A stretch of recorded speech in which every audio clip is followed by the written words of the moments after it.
sekadar Nabi SAW memberikan satu hadis. Kata para sahabat, di antara hadis yang paling kami suka mendengar daripada Rasulullah SAW, al-mar'u ma'a man ahab. Seseorang itu akan dihimpunkan bersama dengan orang yang mereka cintai.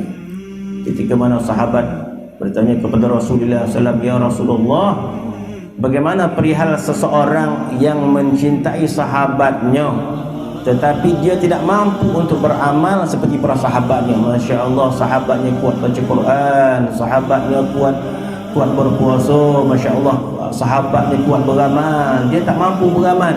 Yang mampu dia mencintai sahabat dia yang salih tadi. Bagaimana keadaan sebegitu? Maka Nabi mengatakan, anta ma'aman ahbabta, engkau akan dihimpunkan dengan sama dengan orang yang engkau kasihi. Maka sahabat tadi bergembira, kalau begitu ya Rasulullah, aku mencintai Sayyidina Abu Bakar. Kalau begitu ya Rasulullah, aku mencintai Sayyidina Umar, aku mencintai Sayyidina Uthman, aku mencintai Sayyidina Ali. Sebab para sahabat tahu mereka tidak mampu beramal sebagaimana Sayyidina Abu Bakar As-Siddiq. Sayyidina Umar melihat betapa kuatnya amalan Sayyidina Abu Bakar, maka Sayyidina Umar ingin menandingi amalan Sayyidina Abu Bakar. Begitulah keadaan para sahabat. Mereka tu saling berlumba-lumba dalam kebajikan. Sebagaimana Allah Subhanahu wa taala sebut dalam Quran, fastabiqul khairat, berlumba-lumbalah kan kebaikan. Sebagaimana Nabi SAW menyebut, la hasada illa fi isnatain, jangan kamu hasad, iri hati kepada seorang ketika dua perkara. Kepada mereka yang bersedekah, kepada mereka yang baca Quran pagi petang siang malam, mencemburui mereka. Bermaksud hadis ini bukan maksud dua ni sahaja, bermaksud kita mencemburu amal-amal yang baik yang dilakukan oleh orang lain untuk kita jadi seperti mereka. Jadi para sahabat sebegitu. Sayyidina Umar bila melihat amalan Sayyidina Abu Bakar rasa cemburu. Setiap masa Sayyidina Umar ini ingin menandingi amalan Sayyidina Abu Bakar, sehingga dalam kisah yang masyhur, Sayyidina Umar satu ketika bila Nabi memohon kepada para sahabat agar menafkahkan harta fi sabilillah, siapakah yang sanggup menafkahkan harta fi sabilillah? Maka satu ketika Sayyidina Umar membawa separuh hartanya, membawa mendatangi Nabi SAW, dan Sayyidina Umar berkata, pada hari ini aku yakin dapat menandingi Sayyidina Abu Bakar. Hari ini Sayyidina Abu Bakar kalah, dia kata. Sebab sebelum ni Sayyidina Umar melihat dia sentiasa kalah dengan amalan Sayyidina Abu Bakar. Apatah lagi sahabat yang lain melihat amalan para sahabat, mereka tak mampu nak beramal seperti para sahabat yang besar-besar. Jadi Sayyidina Umar berlumba, dia rasa pada hari ini aku mampu menandingi amalan Sayyidina Abu Bakar, sebab hari ini aku membawa separuh daripada harta aku. Maka dibawa di hadapan Nabi SAW hartanya. Maka Nabi tanya, banyak manakah yang kau tinggalkan hartamu wahai Umar? Maka Sayyidina Umar mengatakan, aku tinggalkan separuh ya Rasulullah. Separuh hartaku aku bawa ke hadapanmu ya Rasulullah, dan aku tinggalkan separuh. Dan Sayyidina Umar merasa dialah yang paling banyak menafkahkan harta fi sabilillah. Kemudian datang Sayyidina Abu Bakar As-Siddiq membawa hartanya. Maka Nabi bertanya, wahai Abu Bakar, banyak manakah yang tinggal di rumahmu? Allah wa Rasul, dia kata. Aku tinggal Allah dan Rasul sahaja. Bermaksud tak ada, kosong, habis seluruh hartanya dibawa. Maka Sayyidina Umar mengatakan, selama-lamanya Umar tidak mampu menandingi Sayyidina Abu Bakar. Selama-lama tak mampu menandingi. Bermaksud di kalangan para sahabat Nabi juga, mereka tidak mampu beramal seperti para sahabat yang lain. Apatah lagi sahabat yang biasa yang mendatangi Rasulullah SAW dan dia mengetahui dia tidak mampu beramal sebagai Sayyidina Abu Bakar, Sayyidina Umar, Sayyidina Uthman, Sayyidina Ali, tetapi yang ada adalah mencintai mereka. Bagaimana, seolah-olah sahabat ini bertanya, bagaimana keadaan aku ya Rasulullah di akhirat nanti? Aku amal tidak banyak. Bahkan ada satu hadis yang masyhur ketika mana Rasulullah khutbah. Hadis ini menjadi khilaf ulama.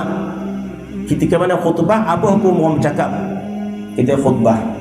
Jadi yang kita tahu, bila khutbah, bila bercakap, maka laghaw, faqad laghawta, maka jadi laghaw, habis kosong pahala Jumaat. Sebab tu hari Jumaat tak boleh bercakap, tak boleh gorakkan tasbih. Bila khutbah baca, kita bertasbih. Ulama mengatakan kalau baca khutbah pegang tasbih pun jadi larang, dan banyaklah pendapat sebagainya. Tapi satu hadis Nabi SAW, jadi ketika Nabi khutbah, tiba-tiba ada seorang sahabat bertanya. Hadis ini sebagian ulama mengatakan tidak hilang pahala, sebab ada sahabat yang bertanya ketika Nabi berkhutbah.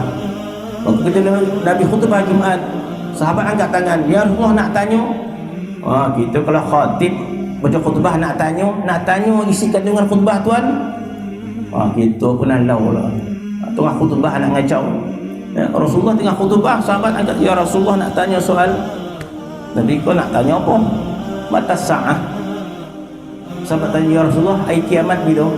Tanya hari kiamat. Ketika Nabi baca khutbah, mata sa'ah ya Rasulullah, hari kiamat bila ya Rasulullah? Tengah baca khutbah. Baca hadis tu menyebut Nabi layan soalan itu. Maka Nabi bertanya, yang kau tanya hari kiamat, apa persediaan yang kau dah sedia? Banyak mana solat engkau? Banyak mana puasa engkau? Banyak baca Quran engkau? Nak tanya kiamat bila? Mata sa'ah. Bila kiamat ya Rasulullah? Nabi tanya balik, apa yang kau sediakan? Nak tanya kiamat bila? Maka sahabat tanya, ya Rasulullah, aku tak sedia apa-apa. Bermaksud, ya Rasulullah, aku tidak punya amal yang banyak, aku tidak punya solat yang banyak, aku tidak punya amalan yang banyak. Yang ada pada aku mencintai Allah dan Rasul. Yang lain tak ada, kata dia. Amal aku tak ada, tapi hati aku mencintai Allah dan Rasul. Maka dia menjawab, anta ma'amal ahbabta. Engkau akan dihimpunkan bersama dengan orang yang kau kasihi. Maka hadis inilah yang disukai oleh para sahabat. Maka tidak ada hadis yang paling kami suka berbanding hadis Nabi SAW menyebut al-mar'u ma'aman ahab. Seseorang itu akan dihimpunkan dengan orang yang mereka kasihi. Maka sahabat, ya Rasulullah, aku mencintai Sayyidina Abu Bakar, aku mencintai Sayyidina Umar, aku mencintai Sayyidina Utsman, aku mencintai Ali. Jadi itulah yang paling kurang yang ada pada kita. Amal kita tak banyak, dosa kita banyak, tetapi bila kita berziarah kepada makam orang yang salih, maka mudah-mudahan Allah Subhanahu wa taala mencapai rasa cinta kita. Bila kita membaca silsilah para guru kita, masya-Allah, di kalangan para aulia dan salihin, maka jatuh rasa cinta kita, rasa hormat kita. Dan setiap kali kita berzikir, setiap kali kita habis berzikir, kita membaca silsilah, kita bacakan Fatihah, mudah-mudahan Allah Subhanahu wa taala mencampakkan rasa cinta kita kepada mereka.